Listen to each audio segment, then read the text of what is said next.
Blue's Yeti microphone is the biggest meme to ever weave itself into the audio world, and I truly cannot put into words how much I despise it. But I'm certainly gonna try with this video.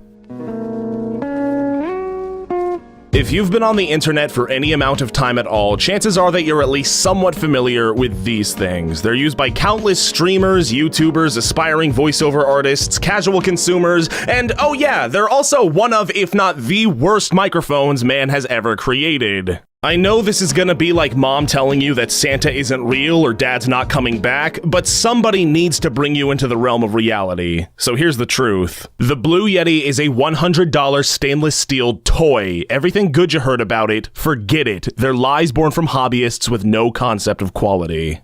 Well, actually, Ouija, I can already hear droves of you typing. I have a Yeti, and I'll have you know that it is a high-quality, great-sounding microphone that rivals studio-grade equipment. Yeah, okay, I'm sorry. I just need to stop you right there, because you're pretty horribly wrong, actually. But hey, don't just take my word for it. Allow me to demonstrate. My name's Ouija the God, and I spend 14 hours a day watching Family Guy funny moments. My name's Ouija the God, and I spend 14 hours a day watching Family Guy funny moments. Now you notice how this sounds all nice and clean and clear? And how this sounds like absolute total garbage? Well, that right there is the difference between a toy and a real audio setup.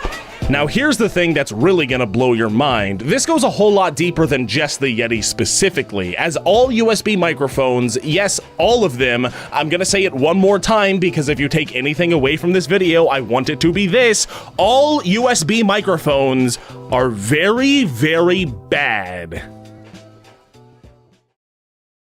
Well, that's only half true, actually. You see, it isn't necessarily that companies don't create quote-unquote good USB microphones, it's that the overall nature of USB technology alone simply cannot produce a high level of quality. For those of you who don't know how recording things with a microphone works, the mic picks up sound waves and converts them into digital audio information recognizable by your computer via your sound card of choice, and therein lies the overarching issue, the sound card. In the case of USB microphones, it's the embedded sound card of the motherboard that handles the converting. But here's the kicker. These embedded sound cards aren't all that good at their jobs when it comes to actual quality. Of course, some embedded sound cards are technically more powerful and better than others, but the difference in quality between them is honestly so marginal that you're not even going to be able to detect any improvement. The same exact thing can be said for the hardware connected to them as well. Manufacturers of USB microphones have to intentionally limit just how good their mics are allowed to be in order to be compatible with a wide variety of these embedded sound cards. This leads to almost every single USB microphone out there having extremely similar lackluster hardware specs, resulting in an almost identical sound across the board.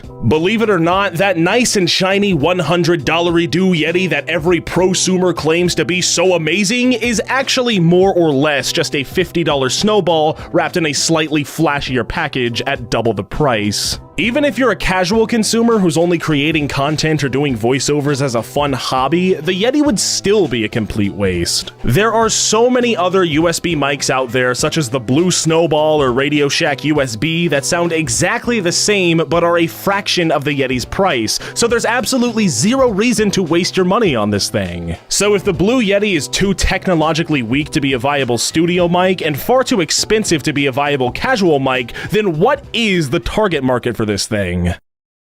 If you answered gullible people who don't know any better and rely way too much on groupthink and brand recognition, then congratulations, you would be correct. Now, I want to again make it clear that USB microphones can work just fine for more casual applications, but it's important to recognize the drawbacks that come with them and accept the fact that you'll go nowhere as a creator or artist as long as you're using one. For those of you who actually do care about quality and are looking to better yourselves, I suggest you break out a pen and paper because we're about to go over a whole lot of stuff. And chances are if you need this video, you've probably never heard of any of it before.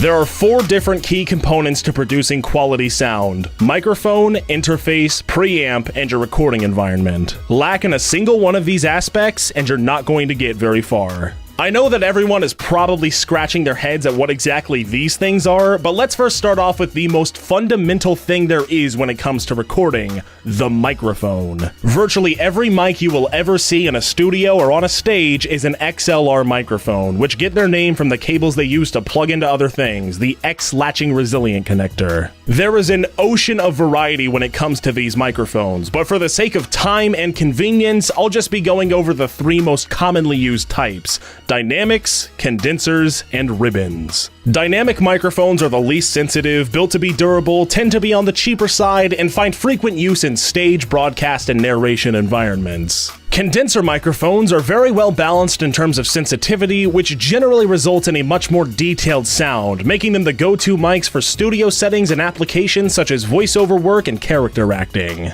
Ribbon microphones provide much warmer, classic-sounding recordings, and a lot of audio engineers swear by them as hands down the best microphones in the entire world. So why not just get one of these? Well, aside from being extremely delicate and susceptible to things like bumping, blowing, and spit, they're definitely not the most affordable option, with good ribbon mics hovering around the $1,000 to $2,000 price range. I'll be going over some specific microphone recommendations a little bit later in the video, but the next two things we need to cover are the interface and preamp. To make a long description very short, an audio interface is a box with XLR connectors on one end and a USB connector on the other, which you use to plug into your computer. The reason why this piece of hardware is so important is because it features a dedicated analog to digital converter, meaning that any sound going through it is going to be of a demonstrably higher quality than any embedded sound card is able to produce. While you can plug your mic straight into your interface, it is strongly recommended, especially for quieter microphones like condensers and ribbons, that you first run it through a preamp. A preamp, again to make a long description very short, is a box with both male and female XLR connectors that boost the input of your microphone in a proficient way, resulting in a lower noise floor and a much cleaner sound. Certain interfaces do have sufficient built-in amplification, making it possible to get away with not using a preamp, but that's generally only possible with very expensive microphones being used in tandem with very expensive interfaces, so getting something entirely dedicated to that one process is definitely your best bet.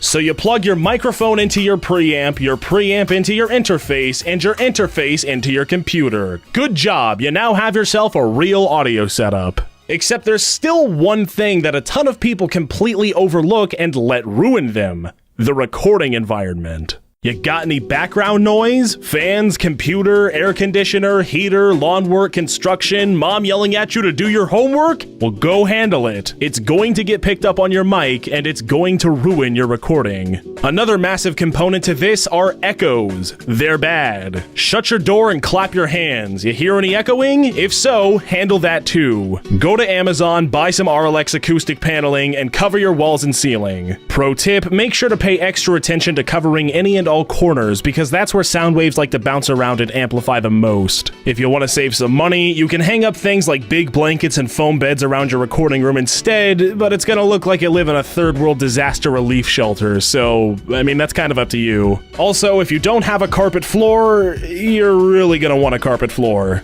So there you have it. You now know the 4 key components to producing quality sound. But that knowledge isn't going to do you any good if you don't put it to use. Again, there is an ocean of variety when it comes to hardware, and with over 7 billion different voices in the world, it mainly boils down to what works best for you. Person 1 might sound great on setup A, but bad on setup B, and person 2 might sound bad on setup A, but great on setup B. Doesn't mean one of those setups is necessarily worse or overpriced or anything like that. It means there's a lot of variables that go into this, and the possibilities are practically endless. So then, what exactly is it that you need to have your best possible setup? Well, unfortunately, that's one question that I simply can't answer. However, I can definitely help steer you in the right direction. Here we've got a few microphones in the $100 to $200 price range. For those of you who are really skeptical and just want to try things out, you're probably going to want to look into one of these 4. The Audio-Technica AT2020 is a low-cost, well-balanced condenser that works well on a wide variety of vocals. A lot of people will tell you that this is the thing to get when you're first starting out, and it's hard to disagree. If you're someone who might be more interested in trying out a dynamic though, then the Shure SM58 is gonna be right up your alley. A lot of people are probably double-taking pretty hard at this thing right here, the Blue Spark. Believe it or not, Blue actually makes more than just the Snowball and the Yeti. They've also got some really good XLRs as well. The Spark is a condenser that's more or less one notch above the AT2020 in terms of quality, and the same could be said for the Shure SM86 when compared to the 58. No matter what you end up with from this tier, you're gonna sound good. But for those of you who are willing to spend a little more to sound great, you might want to set your sights a bit higher. On the cheaper side of this list, we have the next step up from the Spark with the Blue Bluebird, another condenser that provides much more detailed colorized audio than its little brother. Jumping up in price to the $400 range, we start to see some lower-end industry standard options. The Shure SM7B, my personal go-to mic and what you've been hearing throughout this video, is a dynamic that excels in a wide range of applications like broadcasting, narration, singing, character acting, etc, etc. It's got incredibly well-balanced sensitivity, and when it comes to louder, more aggressive vocals, you will not find a better mic under $1,000. The Audio-Technica AT4033 was the first XLR microphone that I ever bought, and it served me very well for about 2 years before I wanted a change of pace. Audio-Technica has a ton of mics in between this and the 2020, but the 4033 is the first one with a significant boost in quality. Similarly to the Rode NT2A, it gives you a very neutral sound with a smooth tonal balance right across the spectrum, exactly what you want for things like character acting.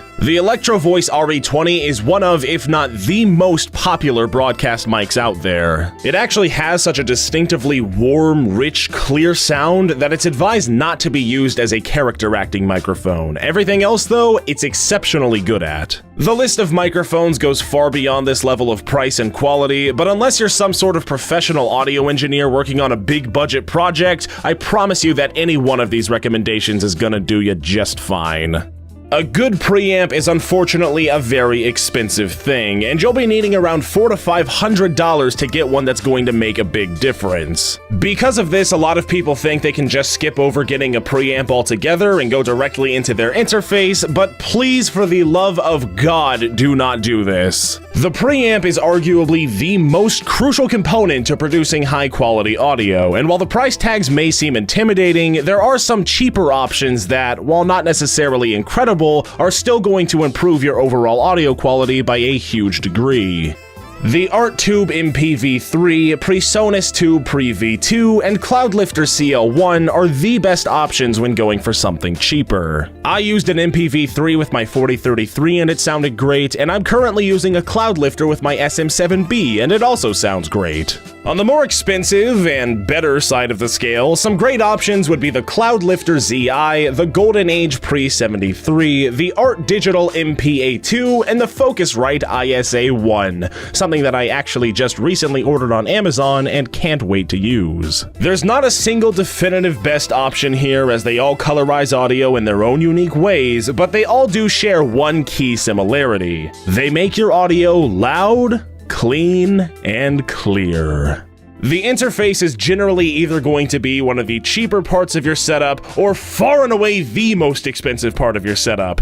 However, for the level of professionalism that we're shooting for, you're not going to need over $200 to find one that does a good job, so don't worry.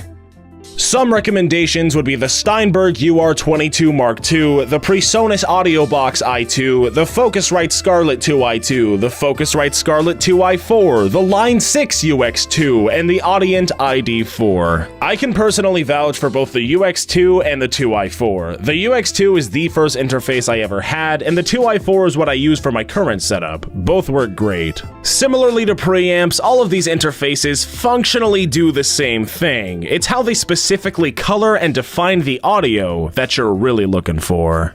So there you have it, ladies and gentlemen, the basics of the audio world. You now know about 9 microphones, 8 preamps, 6 interfaces, proper recording environments, and what a real audio setup should look like. And with this information alone, you've already put yourself miles ahead of 95% of all other content creators. Now, before you steal mom's credit card and go off on a $1,000 shopping spree, I cannot recommend strongly enough that you do your homework first. I'm going to have all the sources I used in this video linked down below in the description, so please do yourself a favor and make sure to read up and do your due diligence before pulling the trigger on anything. If you know anybody who uses a USB microphone, especially the Blue Yeti, hit them up with a link to this video. The people need to know the truth, and I need your help to get it out to them. The world of superstardom is waiting for you, kiddo, so now it's time to get out there, use all of the new information you now have at your disposal, and start making the best content you've ever made in your entire life.